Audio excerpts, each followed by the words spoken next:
हमारी आंखें प्रकृति की सबसे दिलचस्प रचनाओं में से एक हैं। इस एनिमेशन में हम एक बेहद जटिल अंग को बहुत ही सरल तरीके से दिखाते हैं, जो पर्यावरण से प्रकाश उत्तेजनाओं को ग्रहण करने का काम करता है। चूंकि आंखें नरम और संवेदनशील होती हैं, वे कठोर खोपड़ी में अच्छी तरह से सुरक्षित होती हैं। आंखों के सॉकेट, जिनमें आंखें स्थित होती हैं, ऑर्बिटल वसा से युक्त होते हैं ताकि नेत्रगोलक, मांसपेशियां, रक्तवाहिकाएं और अन्य ऊतक खोपड़ी में धीरे से समाहित हो सकें। गाल की हड्डी, ललाट हड्डी और अन्य हड्डियां आंख के सॉकेट की सीमा बनाती है, जिसे ऑर्बिट भी कहा जाता है। कई महत्वपूर्ण मार्ग दो ऑर्बिटल फिशर के माध्यम से आंख के सॉकेट तक पहुंचते हैं। ऑप्टिक तंत्रिका और नेत्रधमनी ऑप्टिक नली के माध्यम से जाती हैं। आंख के किनारों पर मांसपेशियां होती हैं, जिन्हें हम सचेत रूप से नियंत्रित कर सकते हैं। इन मांसपेशियों की मदद से आंख को हिलाया जा सकता है। रेशेयुक्त ऊतक का एक छल्ला सभी मांसपेशियों का स्रोत है, सिवाय निचली तिरछी मांसपेशी के। इन मांसपेशियों की परस्पर क्रिया बेहद जटिल है, इसी वजह से हम इसे बाद में अधिक विस्तार से समझेंगे। स्क्लीरा, जिसे आंख का सफेद हिस्सा भी कहा जाता है, आंख के गोलक की बाहरी परत है। कॉर्नियल लिम्बस स्क्लेरा और कॉर्निया के बीच संक्रमण क्षेत्र है। जैसा कि हम यहां स्पष्ट रूप से देख सकते हैं, कॉर्निया स्क्लेरा के विपरीत पारदर्शी है। स्क्लेरा के नीचे हमें एक परत मिलती है, जिसमें आंख को ऑक्सीजन और अन्य पोषक तत्व प्रदान करने के लिए बहुत सारे रक्तवाहिकाएं होती हैं। कोरोइड के सूक्ष्म रक्तवाहिकाएं आइरिस तक फैली होती हैं। आइरिस अपने शानदार रंगों से प्रभावित करता है, जो पिगमेंट्स के कारण होते हैं। आइरिस का अंदरूनी किनारा पुतली का निर्माण करता है। प्रकाश पुतली के माध्यम से प्रवेश करता है और दूसरी परत तक पहुंचता है, जिसे रेटिना के रूप में जाना जाता है। इस परत में प्रकाश को तंत्रिका आवेगों में बदलने वाले फोटोरिसेप्टर कोशिकाएं होती हैं। ये तंत्रिका आवेग ऑप्टिक नर्व की मदद से मस्तिष्क तक पहुंचाए जाते हैं। रेटिना और सिलियरी बॉडी के बीच का संक्रमण क्षेत्र ऑनरा सेराटा के नाम से जाना जाता है। जॉन्यूल फाइबर्स, जो सिलियरी प्रक्रियाओं से भी जुड़े होते हैं, ऑनरा सेराटा से उत्पन्न होते हैं। ये जॉन्यूल्स लेंस से भी जुड़े होते हैं, जिसे फिर विकृत किया जा सकता है। आइए अब देखें कि आंख के विभिन्न क्षेत्र मानव दृष्टि को सक्षम बनाने के लिए कैसे मिलकर काम करते हैं। सबसे पहले प्रकाश स्क्लेरा और कॉर्निया पर पड़ता है। चूंकि कॉर्निया पारदर्शी होता है, प्रकाश आइरिस तक पहुंचता है और पुतली से होकर गुजरता है। आइरिस की मांसपेशी कोशिकाएं पुतली को सिकोड़ या फैला सकती हैं। जब प्रकाश कम होता है तो पुतली फैल जाती है, ताकि अधिक प्रकाश आंख में प्रवेश कर सके। हालांकि जब प्रकाश तेज होता है तो पुतली सिकुड़ जाती है। आइरिस के बाहरी क्षेत्र में स्थित मांसपेशियां पुतली को बड़ा करने के लिए जिम्मेदार होती हैं। दूसरी ओर अंदरूनी क्षेत्र की मांसपेशियां इसे संकुचित करने के लिए जिम्मेदार होती हैं। आंख के रंगपटल की मांसपेशियां मस्तिष्क में कुछ तंत्रिका कोशिकाओं द्वारा नियंत्रित होती हैं। जैसे ही प्रकाश रेटिना में स्थित फोटोरिसेप्टर्स, जैसे कि फोटोसेंसिटिव रेटिनल गैंग्लियन कोशिकाओं पर पड़ता है, ऑप्टिक तंत्रिका के माध्यम से मस्तिष्क कोशिकाओं को विद्युत संकेत भेजे जाते हैं। मस्तिष्क में तंत्रिका कोशिकाएं जानकारी को प्रक्रिया करती हैं और फिर तंत्रिका रेशों के माध्यम से विद्युत संकेतों को पुतली की मांसपेशियों तक पहुंचाती हैं। इन विद्युत संकेतों के कारण पुतली की मांसपेशियां सिकुड़ती या फैलती हैं। इससे पुतली का आदर्श आकार सेट किया जा सकता है। रेटिना भी हमारी देखने की क्षमता के लिए जिम्मेदार है। फोविया सेंट्रालिस को रेटिना का केंद्र बिंदु माना जाता है, जिसमें सबसे उच्च दृश्य तीक्ष्णता होती है। फोविया के दाएं हम देखते हैं कि ऑप्टिक नर्व रेटिना पर कैसे टकराती है। इस क्षेत्र को ऑप्टिक डिस्क कहा जाता है। रेटिना की शीर्ष परत आंतरिक सीमित झिल्ली है, जो मुख्य रूप से मुलिग्लिया कोशिकाओं से बनी होती है। वो मुलिग्लिया कोशिकाएं विभिन्न कार्य करती हैं और रेटिना की सभी परतों में गुजरती हैं। मुलिग्लिया कोशिकाओं में और सीमा झिल्ली के ठीक नीचे वे तंत्रिका तंतु मौजूद हैं, जो मस्तिष्क को विद्युत संकेत भेजते हैं। इस तंतु रेशा परत के नीचे कई प्रकार की अद्भुत कोशिकाएं हैं, जो भी तंतु रेशों द्वारा एक दूसरे से जुड़ी होती हैं। रेटिना में गहराई से जड़े हुए दृश्य के लिए सबसे महत्वपूर्ण कोशिकाएं होती हैं, कॉन्स और रॉड्स। वे मानव आंख में सबसे महत्वपूर्ण और सबसे सामान्य फोटोरिसेप्टर्स हैं। जैसा कि उल्लेख किया गया है, वे रेटिना में गहरे जड़े होते हैं और उनके ऊपर अनेक कोशिकाएं होती हैं। इसी कारण रोशनी को इन फोटोरिसेप्टर्स तक पहुंचने से पहले रेटिना की सभी परतों को पार करना होता है। रॉड्स रेटिना में अधिक संख्या में होते हैं और कम प्रकाश में दृष्टि के लिए उपयोग किए जाते हैं, जैसे कि सांझ और रात में। तेज रोशनी में देखने के लिए हमारे पास कोन्स होते हैं, जिनके 3 प्रकार होते हैं, जैसे नीली, लाल और हरी रोशनी के लिए। जैसे ही प्रकाश संवेदनशील रंग द्रव्यों पर पड़ता है, एक विद्युत प्रेरण उत्पन्न होता है, जो तंत्रिका तंतुओं के माध्यम से मस्तिष्क को प्रेषित होता है। प्रेरण की तीव्रता के अनुसार जो पैटर्न और रंग हम जानते हैं, वे हमारे मस्तिष्क में उत्पन्न होते हैं। हालांकि ये प्रक्रिया थोड़ी अधिक जटिल है, तो आइए इसे देखें। सबसे पहले सभी कोन्स और रोड्स क्षैतिज कोशिकाओं से जुड़े होते हैं। इस प्रकार क्षैतिज कोशिकाएं सभी फोटोरिसेप्टर्स के संकेतों को समन्वित कर सकती हैं। सरलता के लिए हम यहां केवल कोन्स की क्षैतिज कोशिकाएं दिखा रहे हैं। क्षैतिज कोशिकाओं का विनियमन तंत्र हमें उच्च कंट्रास्ट के साथ देखने की अनुमति देता है। फिर संकेत को द्विध्रुव कोशिकाओं में प्रेषित किया जाता है, जो आने वाले संकेत को पुनः प्रक्रिया करते हैं। वे फोटोरिसेप्टर्स या क्षैतिज कोशिकाओं से संकेत को रोकते या बढ़ाते हैं। विद्युत आवेग अंततः अमेक्रिन कोशिकाओं और गैंग्लियन कोशिकाओं तक पहुंचते हैं।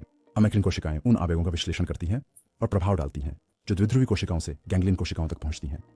अंततः गैंग्लियन कोशिकाएं संकेतों को तंत्रिका तंतुओं के माध्यम से मस्तिष्क तक पहुंचाती हैं।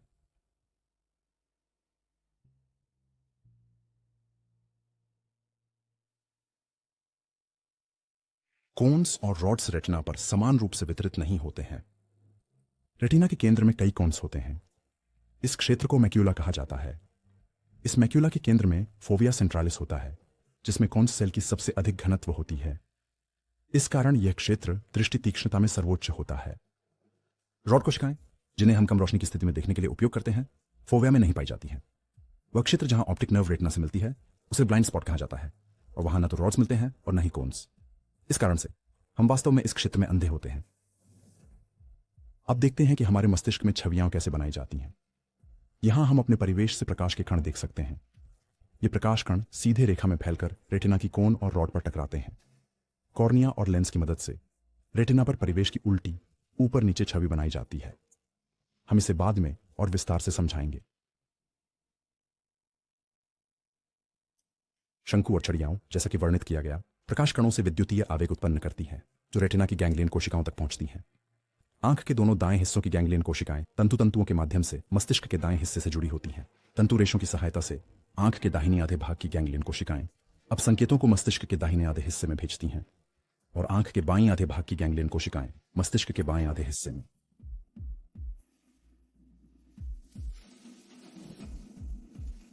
विद्युत आवेग मस्तिष्क की तंत्रिका कोशिकाओं तक पहुंचते हैं, जिन्हें लेटरल जेनिकुलेट बॉडी के रूप में जाना जाता है। वे गैंग्लियन कोशिकाओं से संकेतों को संसाधित करते हैं और उन्हें एक क्षेत्र में प्रसारित करते हैं, जिसे प्राथमिक दृश्य प्रांतस्था कहा जाता है।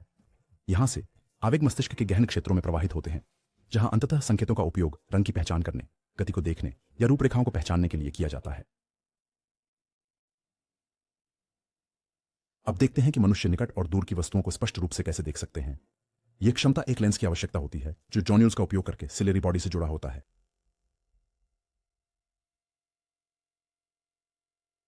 सिलेरी बॉडी में मांसपेशियां होती हैं, जो सिलेरी बॉडी और इस प्रकार जॉन्यूल्स को हिला सकती हैं। जब मांसपेशियां संकुचित होती हैं, लेंस आराम कर सकता है और अपनी मूल आकार में लौट सकता है। जब मांसपेशियां आराम करती हैं, तो लेंस बाहर की ओर खिंच जाता है और चौड़ा हो जाता है। लेंस इस प्रकार से विकृत हो सकता है और इस प्रकार आने वाले प्रकाश को भिन्न भिन्न डिग्रियों में अपवर्तित करने में सक्षम होता है। आइए इसे देखें।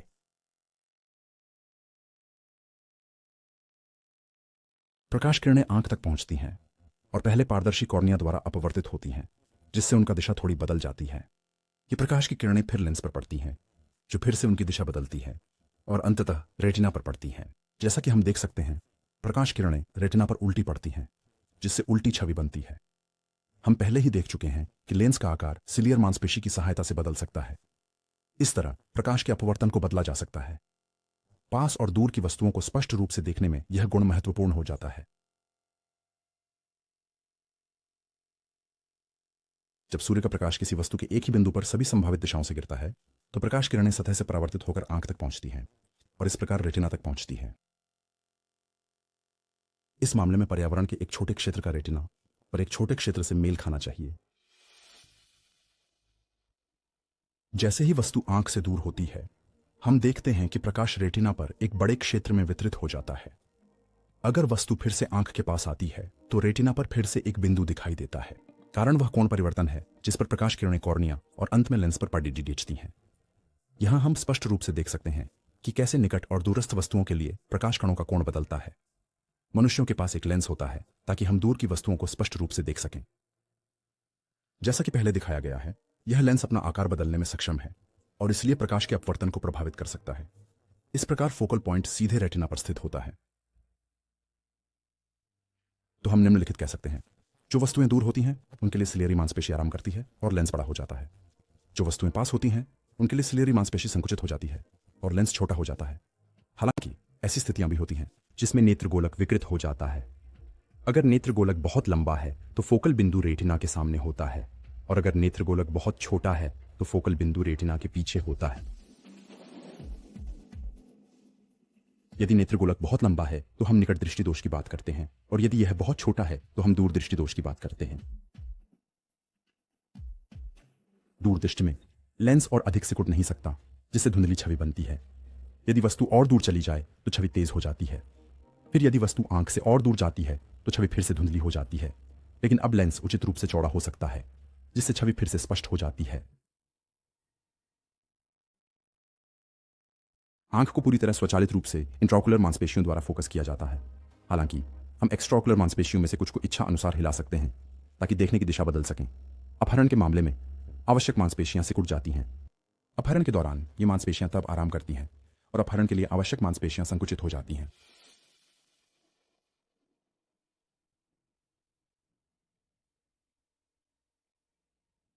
यहां से ऊपर से अपहरण और अपहरण पर एक नजर है।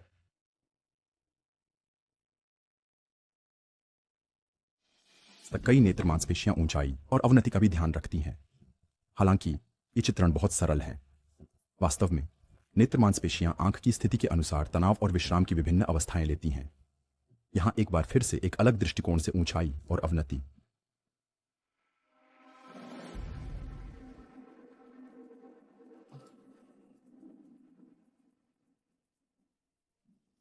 जब हम अपना सिर थोड़ा सा एक तरफ झुकाते हैं तो आंख का ऊपरी हिस्सा नाक से दूर या नाक की ओर घूमता है।